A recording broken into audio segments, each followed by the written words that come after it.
Hi అండి అందరికీ. నేను మీ రాజమండ్రి కోడలిపిల్ల రమ్య వ్లాగ్స్. ఈరోజు మన ఛానల్లో పెద్ద చేప ముక్కల పులుసు ఎలా చేసుకోవాలో చూద్దామా.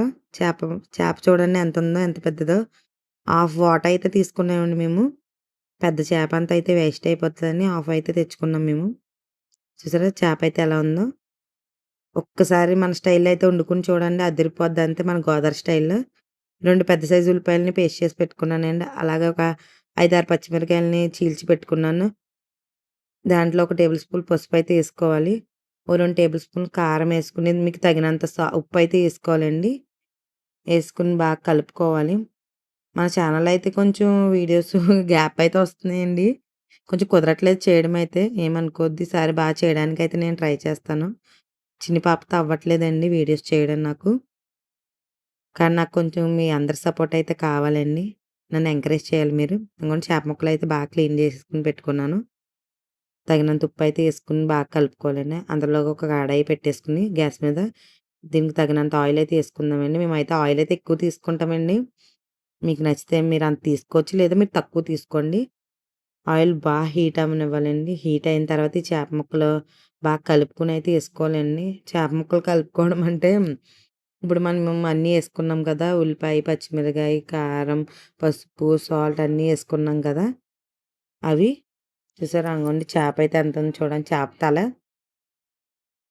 చాలా పెద్ద చేప కదా. ఈ చేపల కూర కోసం అయితే నేను జీలకర్ర, గసగసాలు, ఎల్లుల్లిపాయ పేస్ట్ చేసుకున్నానండి. ఒక పెద్ద కొంచెం చింతపండు అయితే ముందుగానే నానబెట్టి పెట్టుకుంటున్నానండి. ముందే నానబెట్టుకోవాలండి చింతపండు, అప్పుడే బాగుంటుంది. ఇవ్వండి అంతా కలుపుకొని చేప ముక్కలు దాంట్లో వేసుకుని చేప ముక్కలకు బాగా పట్టించాలండి అది. ఆ ఉల్లిపాయ ముద్ద, కారం, మసాలా అన్నీ కలిపేసుకుని బాగా పట్టించాలండి. అప్పుడే చేప ముక్కకి అవన్నీ పెట్టి టేస్ట్ అయితే చాలా బాగుంటుందండి. ఇలాగే చేసుకుంటామండి మేము. మన గోదావరి స్టైల్ ఏంటో నాకు తెలియదు. ఇలా కలిపి మాత్రం చేసుకుంటాం. మసాలా ముద్ద గట్ట అన్నీ వేసుకుని బాగా కలిపేసి చేపలకు బాగా పట్టనిచ్చి ఆయిల్ బాగా హీట్ అయిన తర్వాత ఆయిల్ అయితే వేస్తామండి. అంగోండి ఆయిల్ అయితే మనకు బాగా హీట్ అయిపోయింది. ఆయిల్ అయితే చేప ముక్కలు అయితే వేసేద్దాం. ఆయిల్ అయితే బాగా హీట్ అయిన తర్వాత చేప ముక్కలు వేసి మీరు మన రాజమండ్రి కోడలిపిల్ల ఛానల్ని సబ్స్క్రైబ్ చేయండి. నన్ను కొంచెం సపోర్ట్ చేయండి. నన్ను సపోర్ట్ చేస్తారని మీరు అందరూ కోరుకుంటున్నానండి. ప్లీజ్ ఇలాంటి వీడియోస్ ఎన్నెన్నో అందిస్తాను మీకు. మన గోదావరి స్టైల్వి.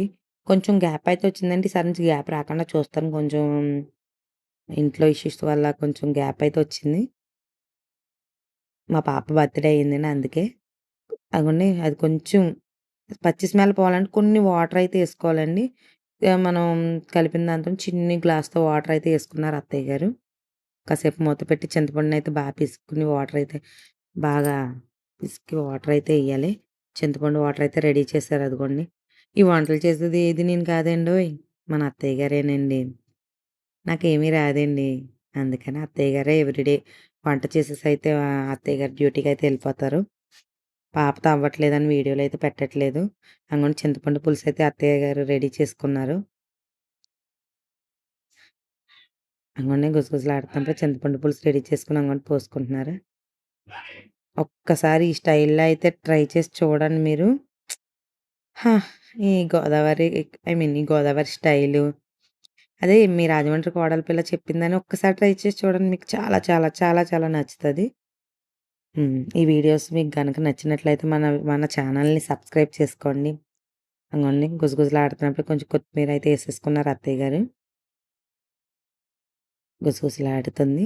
అంగోండి రెడీ అయిపోయింది. ఆయిల్ అయితే బాగా తేలాలండి పైకి, అప్పుడే చేపల పులుసు అయినట్టు. టేస్ట్ అయితే మాత్రం చాలా నెక్స్ట్ లెవెల్‌లో ఉంటదండి. ఒక్కసారి ఇలా ట్రై చేసి చూడండి. మీ రాజమండ్రి కోడలి పిల్ల ఛానల్‌ని సబ్స్క్రైబ్ చేసుకోండి. ప్లీజ్ నన్ను ఎంకరేజ్ చేయండి.